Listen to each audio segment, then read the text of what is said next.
ഈ ലോകത്തിൻ്റെ തിരക്കിനകത്തുകൂടെ ഓടി ഒടുവിൽ പരാജയപ്പെട്ട് നിൽക്കുന്ന ഒത്തിരി പേരെ നമുക്ക് കാണാൻ പറ്റും.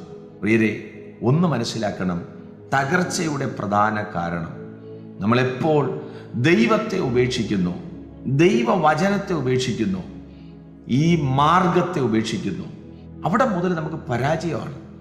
അത് ഒരു ദിവസം കൊണ്ട് നമ്മൾ അറിയണമെന്നില്ല, അല്ലെങ്കിൽ ഒരാഴ്ച കൊണ്ട് അറിയണമെന്നില്ല.